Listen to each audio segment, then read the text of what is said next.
Good morning, everyone, and welcome to the latest Southwestern District Leadership Training online training session. This morning, we are joined by Joe Cerutti. Joe has been a BHS member since 2000. He is the artistic director of the Alexandria Harmonizers and has been since 2007. He's a certified music judge since 2010 and works full-time as the director of music and outreach, the director of outreach for the BHS since 2014.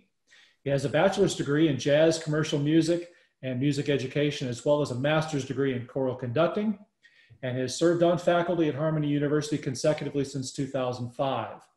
In addition to being an accomplished chorus director, Joe is a district champion quartet singer and has qualified in the past to compete at the international competition.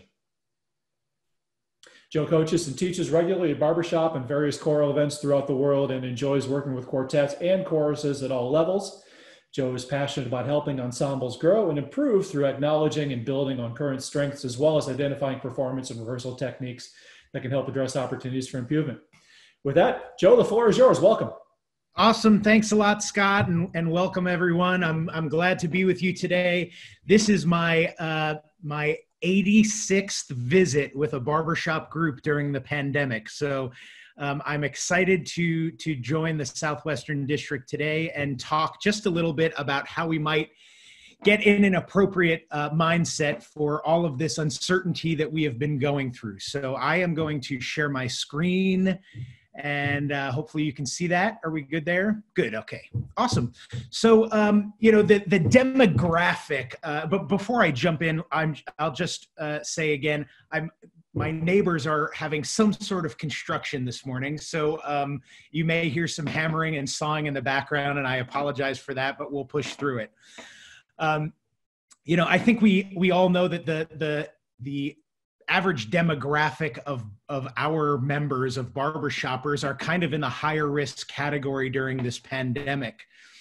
And, having visited dozens upon dozens of choruses and organizations during this pandemic, a lot of us are doing some really, really creative things. But I am noticing that a lot of us are also kind of just stuck. Some of us are waiting for this whole thing to be over with. And I really believe that if we can seize the moment, and you'll probably hear me say this a number of times in the course of this session, if we can rely on our creativity, I really, really think that we can come out of this pandemic better than we entered it for a number of reasons, which hopefully I'll articulate clearly. So let's just jump in. I think we all know the world is full of uncertainty, and uncertainty can cause anxiety. It can trigger fear. And these are just some of the questions that I've been hearing as I've been meeting with different organizations over the last couple of months, right? How are we going to make money? Who can I turn to for help? How can I make sure that we're going to keep our members safe if we start to get together again? And these are really, really important questions, but we have to realize the place that they're coming from. Uncertainty is going to cause us to feel a number of different ways. And I would imagine that some of these are feelings that you have had over the course of the last couple of months. And some of you may be experiencing some of these feelings right now. And it's important for us to just stop and recognize these feelings, because when we sense this uncertainty, our default reaction to uncertainty is to immediately identify and anticipate threats. And then once we do that, the very next reaction is to seek certainty. The problem is the last time that we had certainty is not a place that we can go back to right now. And I think that is what's catching many of us in this scarcity or survival mindset, right? Is that we, as humans, we immediately react to anticipating and identifying these threats and to seek certainty, but certainty right now is not the last place we found it. We have to push through this and get on the other side, much like we had to do in major events like 9/11, when it completely changed how we were doing everything. So this is an interesting quote that was by a TV writer named Jenny Jaffe. And the quote is "You're only unproductive by the standards of the world we lived in 2 months ago." And well, now that's more like 4 months ago or more. And that world is gone now. Now that can be a pretty tough pill to swallow, a pretty direct statement, but I really believe that it's true. And if we can accept that and move on, we're going to have a much better, a much easier job of serving our members and our organizations. So if we can accept the fact that we're really not going to be able to go back to what life was before the pandemic, we have to recognize that wherever we are in our mindset and our journey during this pandemic, this will end. I assure you of that, my friends. This will end and life will resume. But the thing that we have to understand is that life is definitely going to be different after this pandemic than it was before the pandemic. Notice that technology has really become a friend of ours. The average age of a member in my chorus is in the mid to upper 60s, and we did not embrace technology whatsoever. But now almost every guy that we have in our chapter is engaging in technology, and so much better with technology than they were before the pandemic. That's just one small example of how life will be different for the better. And the thing that will never go away is that people will always need singing. To be honest, they need it now more than ever, which makes us, this is a huge opportunity for us as barbershoppers to seize this moment and act on that need. We'll talk about that a little bit. I said it earlier, but barbershoppers are among the most creative and resilient people I know in the arts world. I could teach a 2-hour class on why that is. So if you are in a place where you feel that you're not able to be creative and kind of bounce back and react during this pandemic, I'd love to have a conversation with you, because I believe that in the arts world, in the choral world, barbershoppers are among the most creative people out there. So I said this before, I truly believe that if we seize this moment, if we take advantage of this terrible pandemic that we are in at the moment, we can come out of this better than before, something that you will hear me say a few more times throughout this session. But of course, I hear you. That is easier said than done, Joe. Very motivational, great job, but easier said than done. How are we gonna move forward? So let's talk about how we deal with this discomfort if we find ourselves in this mindset of survival mode. So when we are hit with this discomfort or stress, we have two different directions that we can go. Right? The first direction is, oh my gosh, we feel uncomfortable with what's going on. So what do we do when we feel that discomfort? We resist that discomfort, right? What's the next thing that we do? We deny that and we shut those feelings down. We self-soothe.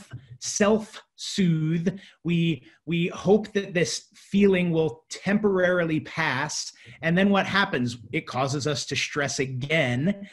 And we often then stress with additional side effects. And then we continue that cycle of resisting and denying and pushing it down, hoping that it passes. And we get in this cycle. And I have witnessed so many people in our barbershop ecosystem that are just caught in that cycle. The other side is that we have the same starting point with feeling that discomfort, but we stop and we notice the instinct to resist. We notice that we want to resist it, and it doesn't always happen immediately. Sometimes we go through that cycle a few times before we can actually acknowledge those feelings and analyze what's going on. But the thing that will help us get through that is if we question the situation and stop and say, is this problem going to end? Or can I influence this problem? And is this problem mine to correct? Okay? And if we can stop and ask these questions, we can take the necessary steps to accept the situation and reconcile it. Because I believe that so many of the things that are causing people anxiety during the pandemic are things that they cannot influence, problems that are not theirs to correct. And if that is true, let's not even waste our time focusing on those things that you can't influence and are not your problems. Because there are so many things that you can influence that will help you to be a better person and a better organization during these uncertain times. So that's kind of the steps that I would encourage you to do to help not only yourself, but the members and organizations that you interact with to deal with these uncertain times and this mindset of survival or scarcity. So it's as I said, it's good to stop for a moment and just assess your own mindset. And while visiting chapters, I find that many people are caught in that survival mode, and sometimes it just takes someone else to help us realize that mindset that we're in and get into a more healthy frame of mind. So when you find yourself in that downward spiral, find someone to help you.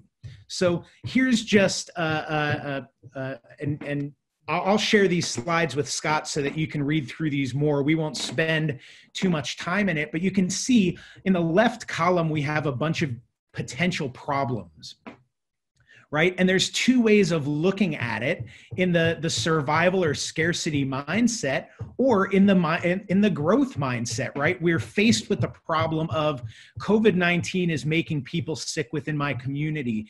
In my chorus, specifically the Alexandria Harmonizers in the Washington, D.C. area, we have lost 3 of our members to COVID-19 so far.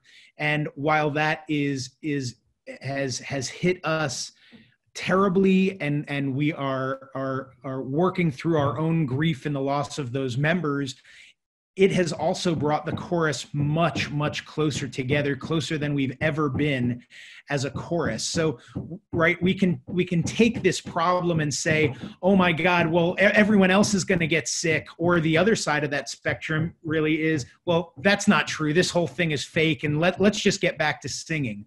But that would be coming from that scarcity survival mindset, right? The growth mindset, of course, would be, that people are getting sick, but I am going to commit myself to staying as informed as I possibly can.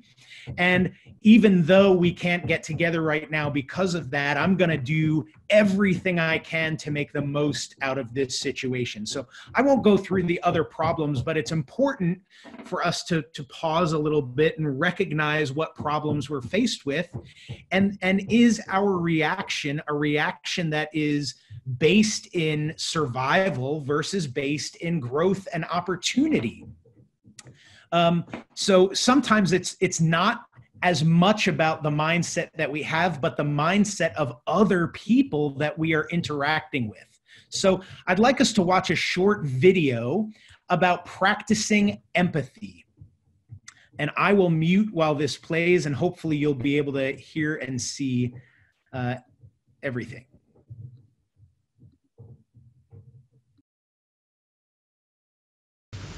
Empathy fuels connection. Sympathy drives disconnection. Empathy, it's very interesting. Teresa Wiseman is a nursing scholar who studied professions, very diverse professions where empathy is relevant, and came up with 4 qualities of empathy. Perspective taking, the ability to take the perspective of another person or recognize their perspective as their truth. Staying out of judgment, not easy when you enjoy it as much as most of us do. recognizing emotion in other people and then communicating that. Empathy is feeling with people. And to me, I always think of empathy as this kind of sacred space when someone's kind of in a deep hole and they shout out from the bottom and they say, I'm stuck, it's dark, I'm overwhelmed. And then we look and we say, hey, you climb down. I know what it's like down here. And you're not alone. Sympathy is, ooh, it's bad, no. You want a sandwich? Empathy is a choice, and it's a vulnerable choice, because in order to connect with you, I have to connect with something in myself that knows that feeling. Rarely, if ever, does an empathic response begin with "at least." And we do it all the time, because you know what? Someone just shared something with us that's incredibly painful, and we're trying to silver lining it. I don't think that's a verb, but I'm using it as one. We're trying to put the silver lining around it. So, I had a miscarriage. Oh, at least you know you can get pregnant. I think my marriage is falling apart. At least you have a marriage. John's getting kicked out of school. At least Sarah is an A student. But one of the things we do sometimes in the face of very difficult conversations is we try to make things better. If I share something with you that's very difficult, I'd rather you say, I don't even know what to say right now, I'm just so glad you told me. Because the truth is, rarely can a response make something better. What makes something better is connection. So there are so many little lessons to unpack in that short little video, and I'll do my best to do this briefly. But you know, while we cannot come together right now and meet in person, we are still doing a heck of a lot of interacting over this virtual video medium. And when we're doing this, we have to ask ourselves, are we fueling connection, or are we driving disconnection? When we join a meeting and someone says, you know, boy, I think we have this opportunity to do this, and you say, it'll never work, right? That is driving disconnection rather than fueling connection. It's really important for us when we're interacting with other people as well to recognize the emotion that they are in, recognize where they are at, and relate to them by communicating a similar emotion back to them, right? Brene Brown said, it's not about saying, well, at least you have this, right? But to say, man, I remember when I felt that way during the pandemic, right? Meet them where they're at and drive beyond where they're at, right? So we have to meet them wherever they are in that journey before we can walk toward hope together. So as we are interacting, whether we are leaders, whether it's we are board members and we're interacting with members, or vice versa, we're members interacting with boards and directors and music teams, it's important to stop and say, am I going to fuel connection or drive disconnection? Recognize where that other party is at and meet them where they're at so you can walk beyond that together. So the third opportunity for me to drive our point, my repetitive point home is, I believe that barbershop chapters, the Barbershop Harmony Society in general, is like a train that entered a very, very dark tunnel a few months ago. Some people believe that there is just no way out of this tunnel that we're in. We are going to fail. We're not going to be able to survive it. While others can actually see a small light in the distance. And if we adapt and respond positively to this uncertainty that we face, not only do I believe that we will make it through the tunnel, but I am certain that we will come out of the other end an even better train, an even better organization. It will look different. It will feel different. But if we want to be better, we will need to embrace this change. Think of the very last time the Barbershop Harmony Society has ever truly evolved. in our 80 some years of existence, right? For decades, we've been having the same conventions in the same format, for many of us in the same city, on the exact same weekend for decades, right? So this is a huge opportunity for all of us to evolve as an organization. It is scary and in some ways very unfortunate, but I assure you our future is bright. So some of you may be thinking, this is all well and good, Joe, but how does this connect to my chorus right now? Very motivational, but let's give me some things to take away from this. So let's jump into that, right? Everyone is reacting to this pandemic in their own way, and I believe that they are entitled to that. But I believe a chorus, an organization, a chapter should consciously decide how they're going to react as an organization, right? Because if we don't do that, we will leave our members guessing what's going to happen next week, what's going to happen the week after that, right? We have to be able to help them out of this unpredictability, right? And give them something to hang their hope on. So fortunately, many people are finding comfort in singing during these times. Unfortunately, there are so many other people that are finding that the confidence and vulnerability required to sing without the support of others is highly difficult, frustrating, and unfulfilling. So regardless of what kind of music we are or are not able to make during these crazy times, the most important thing our singers can do, we can all do right now, is to simply keep showing up for each other and providing that essential social connection and support for whoever happens to need it the most at any given time. But for those reasons and more, our motivation and approach cannot be singular. If we have a spectrum of people responding to this pandemic, right? The introverts who are thriving, the extroverts that are suffering, the people who are enjoying singing on their own, the people who cannot sing on their own because of how uncomfortable it is.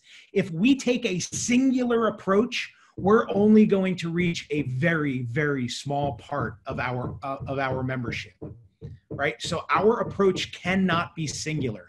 I personally have found success in giving my members ongoing permission to sing, not to prepare for a performance that's going to be postponed or canceled, not to improve or to meet a certain quality standard, but I give my members constant permission that they need to sing as a simple reminder of our passion for singing and its intrinsic beauty as a universal language and a uniquely personal artistic outlet.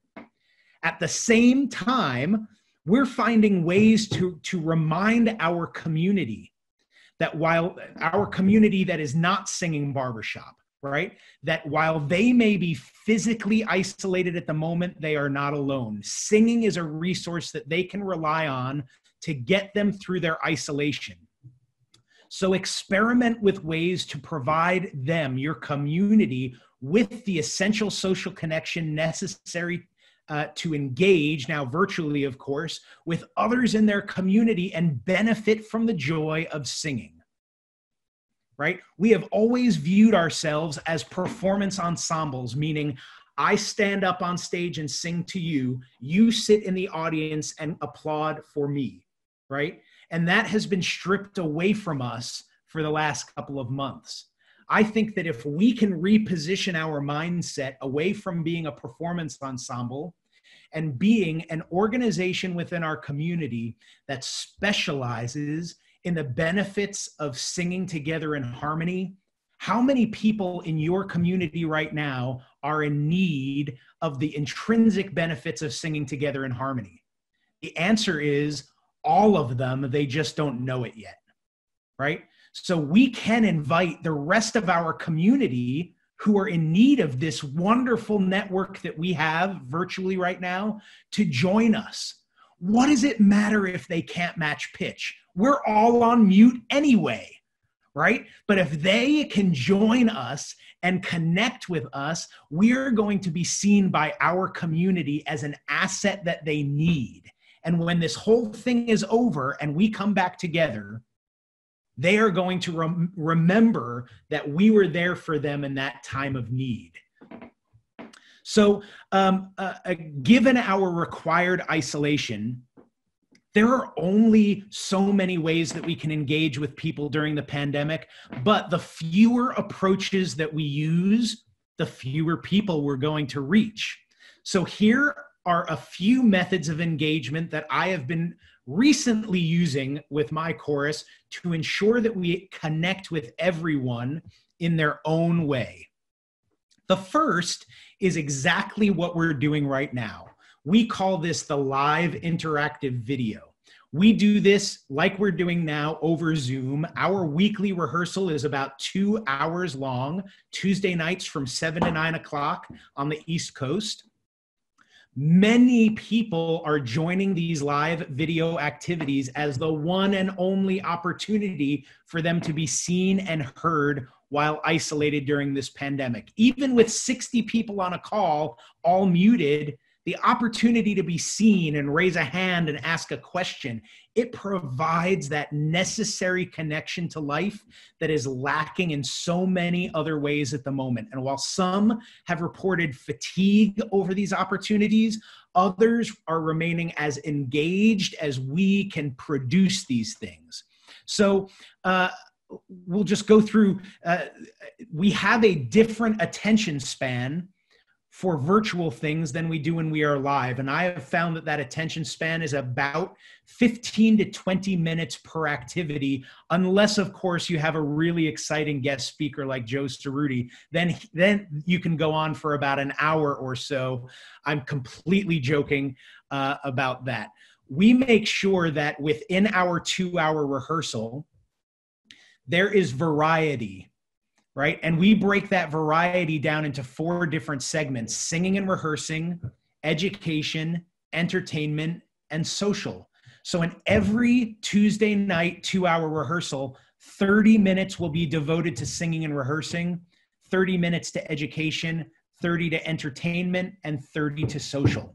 To make sure that if you are dying to sing, you're gonna get it. If you hate singing, but you wanna talk, you're gonna get it, right? If you're coming to learn or you just wanna sit behind your computer on mute with your camera off and be entertained, whatever you need during this pandemic, you are going to get it.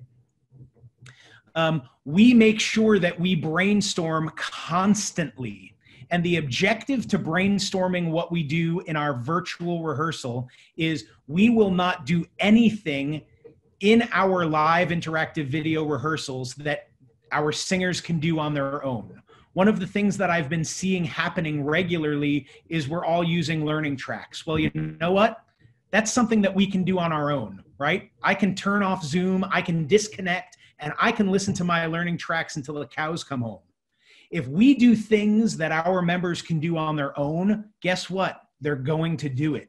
So if you are experiencing a decline in attendance over time, make sure that you are doing things that the members need to rely on you for. They need to rely on whatever you're doing on that call they cannot do on their own. So let's break those categories down a little bit, and we'll talk about some of the things that we do in those live interactive video moments, right? We will do a warm-up, and we do a warm-up in 3 ways. We will do it in-house with one of our own singers. We will do it with a guest. We will invite a guest to do a warm-up, and then we will rely on Harmony University videos on YouTube. So over the course of you know, a month or 2, you're never going to see the same warm-up. It's always going to be someone new doing something different every single week. Instead of using learning tracks, we use song volunteers. So I will say next week, we're going to be working on measures 14 to 32 of You've Got a Friend in Me. Who would like to volunteer to be, quote unquote, the learning track for that? Oh, Scott Baylor, great. Thank you for volunteering. So next week, regardless of what part Scott sings, he is going to be our learning track. And in doing that, we're going to get to know Scott's voice a little bit better. So Scott's going to unmute. He's going to sing You've Got a Friend in Me. We're all going to sing against his part, duet with him. And I'm going to coach him as if we were on the risers. So everyone participates, but Scott sings this week. Next week, we're going to work on these 32 measures of this song. Notice we are only spending about 30 minutes in every rehearsal, and about 10 to 15 of those minutes are the warm-up, right? So the rest of that time is only spent on a very short section of one song. If we cycle through 4 songs in one rehearsal, we're going to get sick and tired of them very, very quickly. So we dig deeply into only one section of one song to make sure that we are always leaving the guys wanting more. We also just do some singing for fun. As you've said, as I said earlier, it's not about preparing for a contest or maintaining a certain quality, but sometimes it's just for having fun singing. So I will often pick a song that everyone knows, especially some of the community guests that we have on our call. And I'll say, okay, everyone take out your phone, and I want you to record you singing a harmony with me to the melody that I'm singing, and I'll sing You Are My Sunshine, right? And then if you record with my voice as well, 2-part harmony, then text it or email it to someone else in the chorus for them to add a 3rd part, and someone else to add a 4th part. And let's see if we can woodshed an arrangement, just creative and different things like that. The education that we do, we use Harmony University videos. We bring in guest instructors all the time. And we have been doing what we call in-house electives, which means our members will present a 30-minute elective, and we do 2 of them each week. Again, at the same time, we send everyone into breakout rooms based on what elective they want to see. Sometimes these electives are chorus related that are taught by me or someone on the music team. Sometimes they're administrative. And then lately they have been all over the place. We had someone last week present what is the best order to watch the Star Wars movies in. Now, that has nothing to do with Barbershop whatsoever, but let me tell you, friends, what it did was it allowed us to see one of our fellow members present on a topic that they were incredibly passionate about. And when this whole thing is over and we come back to the risers again, we're going to know that guy in our chorus better than we ever did before, right? So it's not just about learning about barbershop things, but learning about each other. For the entertainment, each week we do a 15-minute interview of one of our members to get to know them better. As I said earlier, 3 of our members have passed, have died during the pandemic, and we learned more about them at their virtual funeral than we ever knew about them to begin with. So we said we're going to stop that during the pandemic. So every week we do a 15-minute interview with one of our members to get to know them better. We bring in guests. We keep a list of our membership's barbershop heroes that are living. We invite them to our rehearsal, and we do a 20-minute Q&A with those people. We watch different YouTube videos of ourselves, of choruses that we aspire to be like, and we analyze those videos. We even have theme nights. Wear your favorite barbershop t-shirt, of which I wore my Space Kitty Sound t-shirt for my chorus. The young guys loved it. The older guys had absolutely no clue what the hell that meant. And it was a very interesting thing.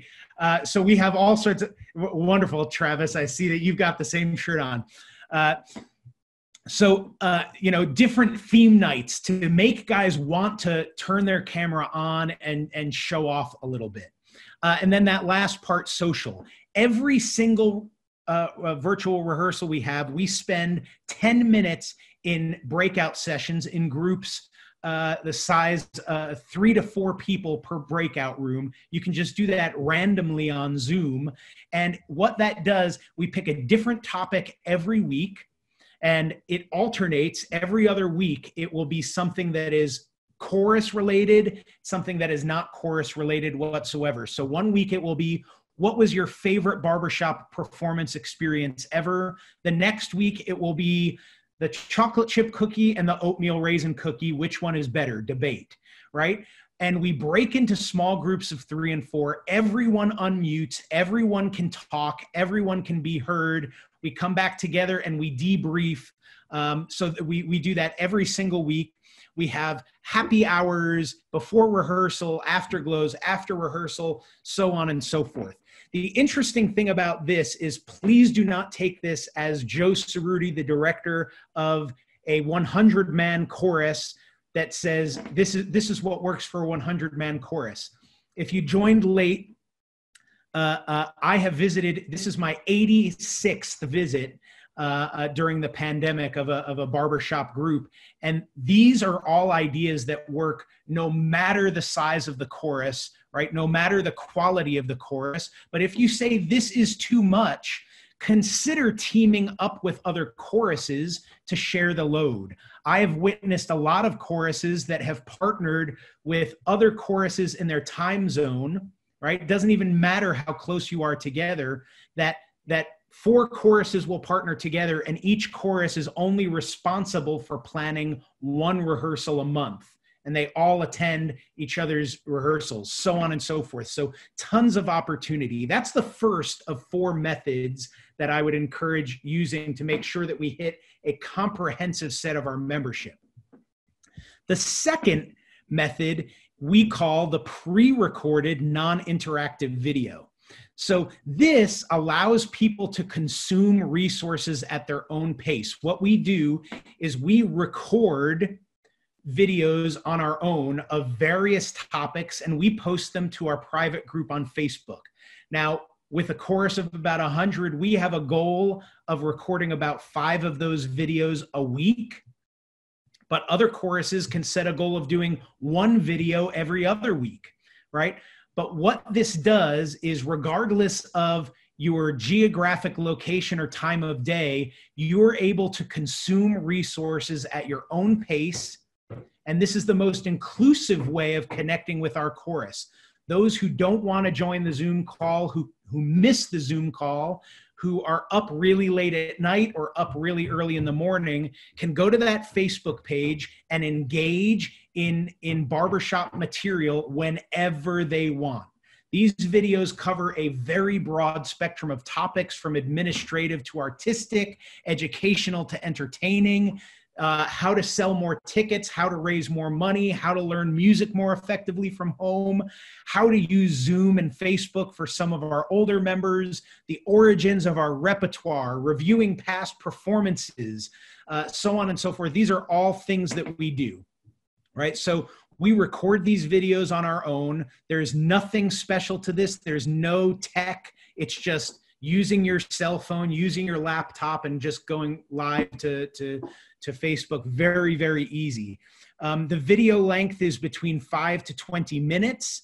We set a goal of doing 5, but I would recommend a goal of 2 to 3 videos a week. And over time, you will build up a video library that is there forever for your members whenever they want to engage in that material.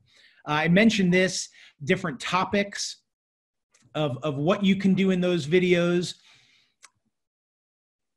We've even started a video challenge, much like the old ice bucket challenge, right? Where someone has joined and they've sung a part of a song and challenged other guys in the chorus to join and do that as well. So we've done all of that using our private Facebook group. So that's the second of the 4 methods. The third of the 4 methods is non-video resources. So the summer is winding up, has wound up, and we don't want to be stuck behind our computer as the only way for us to engage in barbershop, right? Right now, the only way we can engage in chorus is if we sit behind this computer. So what we've done is we've focused on developing non-video resources for people to download or print and take to the park or take on a hike with them if they're interested in remaining engaged in barbershop. Those are podcasts. There are a bunch of podcasts that are focused on music, and even a few that are focused specifically on barbershop harmony, right? We make our own audio recordings for people to download and listen to on a walk. These are history lessons on the Barbershop Harmony Society and our own chapter, our contest history, the history of our membership.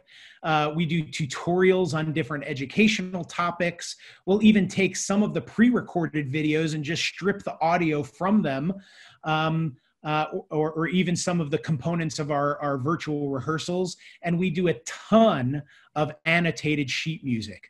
We do annotations of our emotional plan, our breath plan, our dynamic plan, anything that's going to help us learn the music better than our learning track, right? What does our learning track not provide? We provide that in annotated sheet music.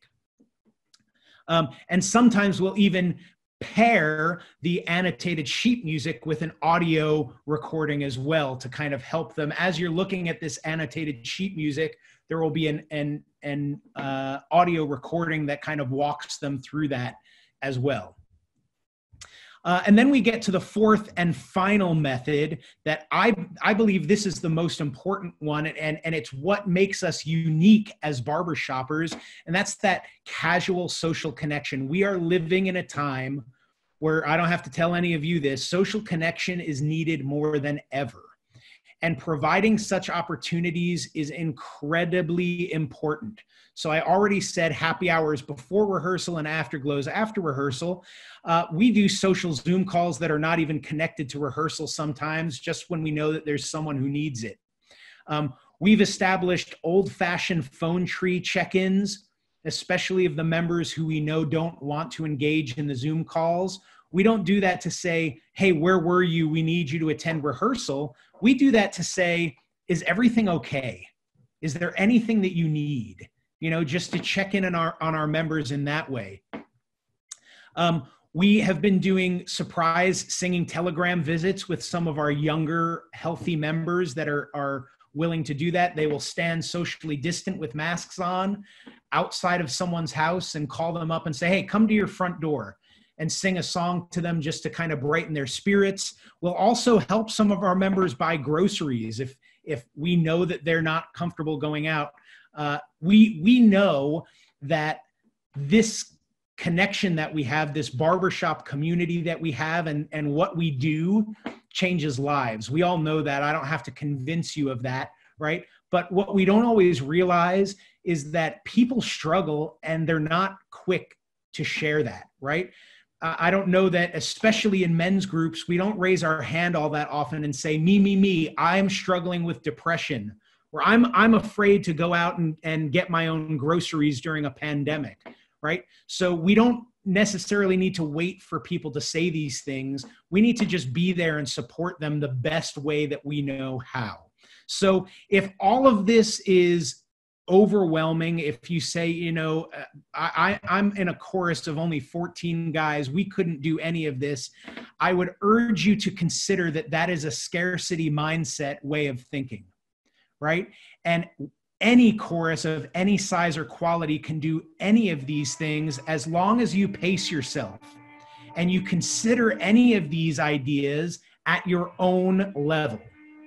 So the interesting thing about all of these four methods is that, you know, for the longest time, we've worked in this top-down management style where I am the director or president of the chorus. I know what is best for you, the member, so follow me and listen to what I say, right? This pandemic is causing us to flip that model upside down. We do not know what is best for our members anymore, right? The only person that knows what's best for our members are themselves. So what we have done and what I've encouraged many organizations to do is survey your active membership. We do this using Google Forms or SurveyMonkey, and we do it every 4 to 8 weeks. We ask them 4 simple questions. How fulfilled are you by your virtual rehearsals, by our virtual rehearsals? What do you enjoy the most about our virtual rehearsals? What do you enjoy the least? Of course, besides meeting in person, we don't let that be an excuse. And what suggestions would you make? What suggestions would make our virtual rehearsals more fulfilling for you? Based on what they say in this survey, we design our next 4 to 6 weeks to respond to this survey. If you are getting dwindling attendance, it's because you're providing something that they don't want or need, right? So it's asking them what they want and then designing the next couple of weeks to provide that for them. In addition to that, it's really important to connect with the membership that has been inactive, right? Call them up on the phone. Try not to send an email. If they don't answer, leave them a voicemail, but try to reconnect, right? I already said, consider that old-fashioned phone tree, or consider using your board members at large to reach out to those folks. And don't ask them why they've been missing. Just ask them how they've been doing. Be prepared to listen more than you talk to them. And going back to the short video that we watched, make sure that you're practicing empathy. Take notes and report back to the board or your director on how those members are doing.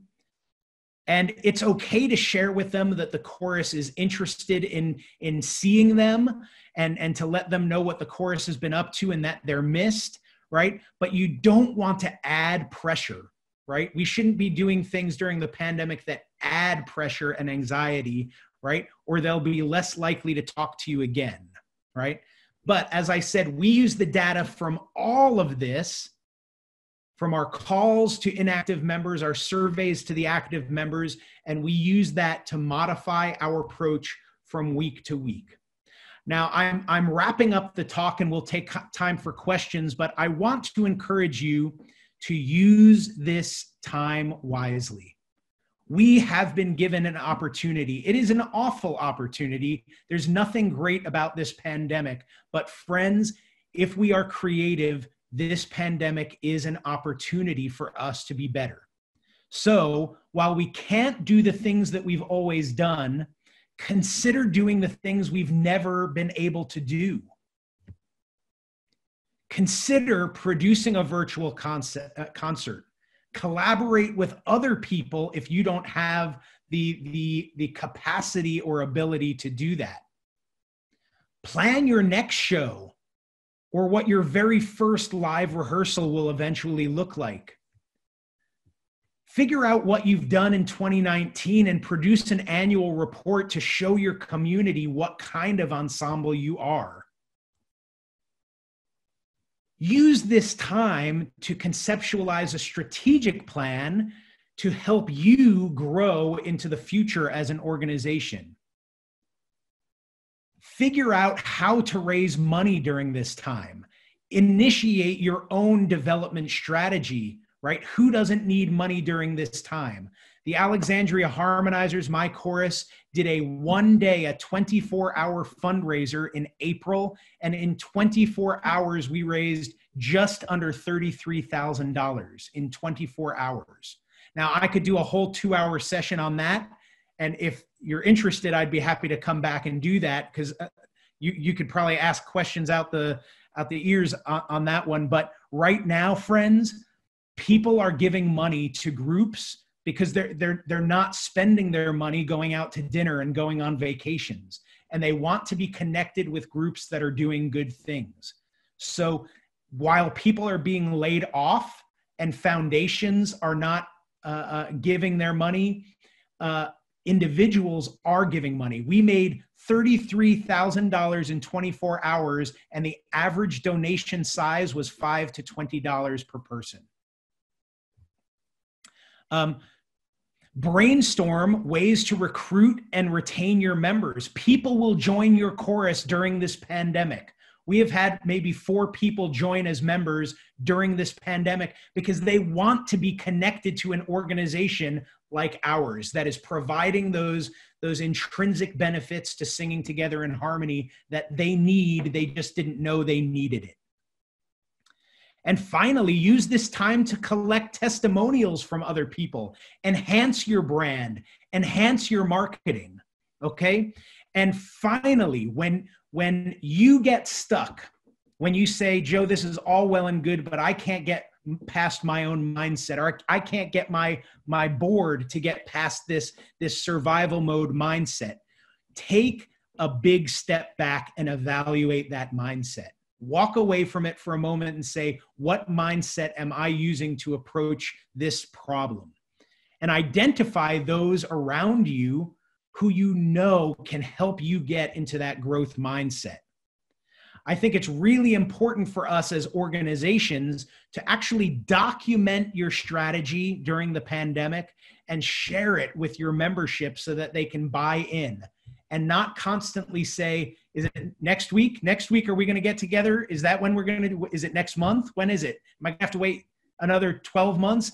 Document what it is. My chorus knows that we will not be getting together until there's a vaccine, period. I don't care what the news says. I don't care what anything says. They know that. So they don't ask anymore. Document what your strategy is. Determine your strategy, document it, and share it with your membership so that they can understand and buy in.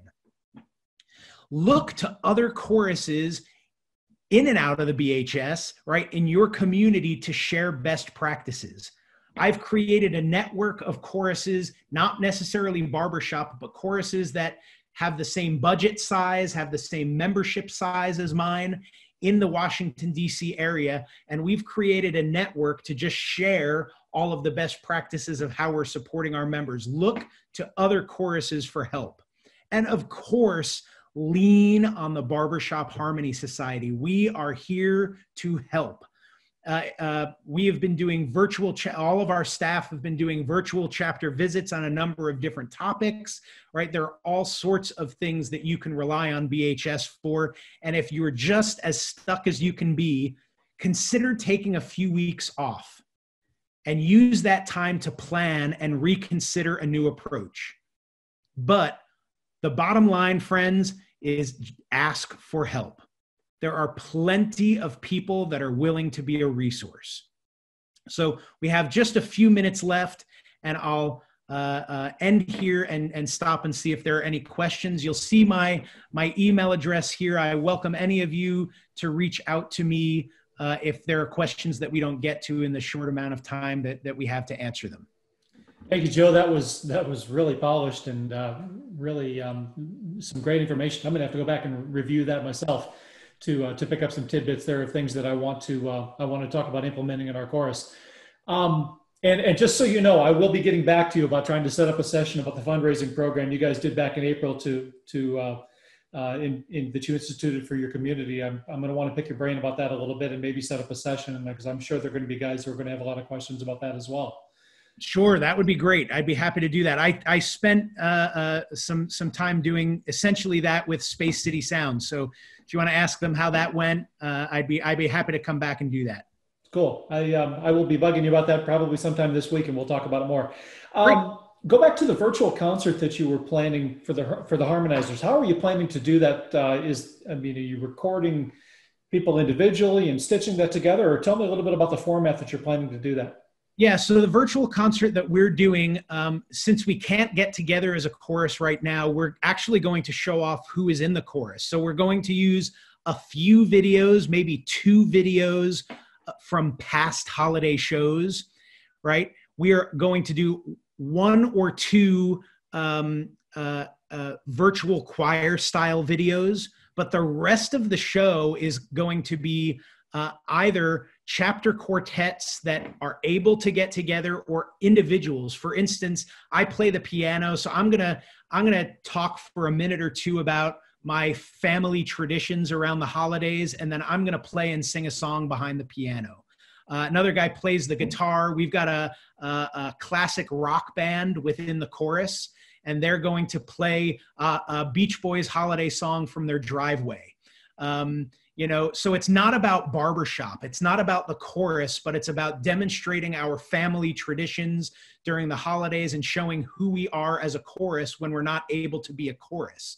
So all of those are separate videos that and then we've asked a few guests to join us. So actually we're doing it in collaboration with a chorus on the West Coast, because why not, right? When we can't do what we've always done, we're going to do something that we've never been able to do before. So we're partnering with Northwest Sound on the West Coast and doing a coast to coast barbershop family Christmas, right? So that's essentially what we're doing. And between the two choruses, we will likely have enough content to fill about a 2-hour show. Are you planning on live streaming that, or is it just going to be recorded so people can view it later? We'll definitely live stream it. And are you charging tickets for this, or is this a free thing, or how are you doing that? It's entirely free, and right now it's going to benefit anyone who is interested in donating. It's going to benefit an organization called TAPS, which focuses on serving military families who have lost loved ones in combat overseas. Fantastic. Great idea. I love it. Let's go back to your weekly Zoom calls that you talked about earlier in the recording, or in the presentation. Do you record those sessions and then post them online privately for chorus members who couldn't attend, or do you rely strictly on the Facebook videos that you mentioned, the second part of that, for those who can't attend live? Great question. In addition to the second part of those pre-recorded videos, we also break the live the weekly Zoom call down into segments, and then we post those as well. So we won't post the whole 2-hour rehearsal. If the warm-up is 10 minutes, we'll break that out. And in its components, every rehearsal that we've ever had is up on our private Facebook group. Okay, so they got to be in the private Facebook group to access it. So therefore, you don't run into issues with royalties or anything that you're working on posting it publicly. Okay, good.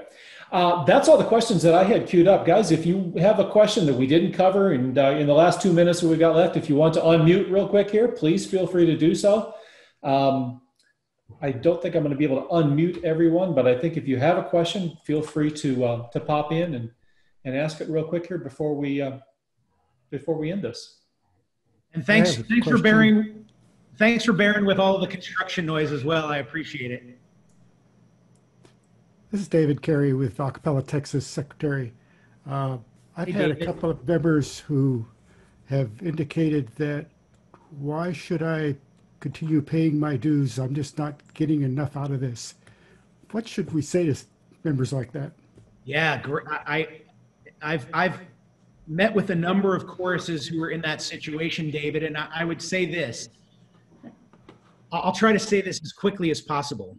One, does your chapter need their dues, right? If your chapter does need their dues, then I would say, have you told the membership that you need the dues and why you need their dues? If you haven't, then you shouldn't expect them to pay their dues, right? Now, we have people who have lost their job, right? If they've lost their job, should they be expected to pay their dues? The answer is absolutely not.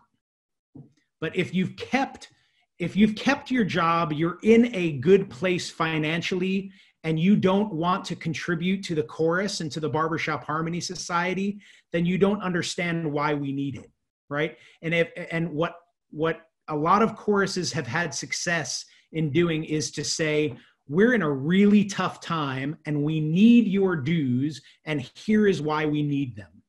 Now, if the response to that is, but I can't afford it, are there other people in the chorus who would be willing to pay the dues for that person, right? So there are a number of things that you can do, but if we just sit as a board and wait for people to renew their dues and they don't, and we go, oh my God, they're not doing it, right? Then we're doing a disservice as leaders to our members.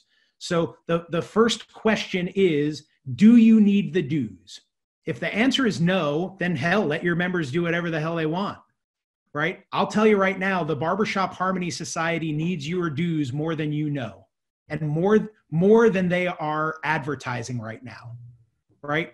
Your chapter dues are important to your chapter, but your membership dues to BHS, I'll tell you right now, the BHS is having the same problem, because they're saying everything is fine, everything is great, we're in a pandemic. But I'll tell you right now, they need the dues more than anyone realizes, but they're not asking for it.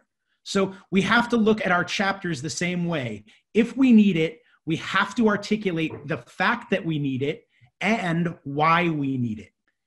And I've never met a barbershopper who is not a thoughtful individual. And when someone says, hey, we really need that $15, if they can afford it, they're going to give it. That was a great question, David. Thank you very much. And that was really, really great answer, Joe. And we've been facing that ourselves. Guys, any final questions before we wrap this up? Yeah, we've got one more question here. Lindsay's jumping in here with a question from. Yay! Hey, Lindsay. Joe. So you talk a lot about posting stuff to your private Facebook group. Yeah. What about members who don't have a Facebook profile or refuse to get a Facebook profile? What do you do with them? It's a great question. I should have said that. We have a ton of those members. Anything that we post on Facebook, we also post to our private member site. So we use Groupanizer, right? So if we post it to Facebook, we also post it to Groupanizer. It's so much easier to get it on Facebook, right? So that's the reason I keep saying Facebook.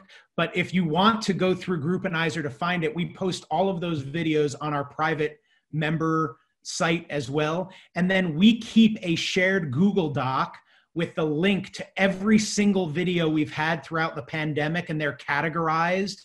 So if you wanted to see the warm-up that Tony DeRosa did or the warm-up that Katie Dane did, you can click on that link and watch that warm-up, right? If you knew that we had Marty Munson come and talk to us about this topic, you go to that link and you can click on that. And that link will take you to Facebook. But if you want to browse the links that we have because you're not on Facebook, it's all kept on our members site. Excellent. Very good. All right, everybody. We're a little bit over time. Unless there's anything else, we'll make one last call for questions. Joe, this has been fantastic. I've learned a lot, and I'm really excited to get this posted and get it sent out to the district members who were not able to attend. And if there's follow-up questions, I will certainly invite them to email me, and I will get back to you, and we'll see if we can get those answered. Great seeing you, and hopefully the construction noise will let up soon here for you. Yeah, thanks a lot. Thank you, everyone, for joining, and everyone stay safe and keep singing. Thanks, everybody. Thanks, Joe. Have a great weekend. Take care.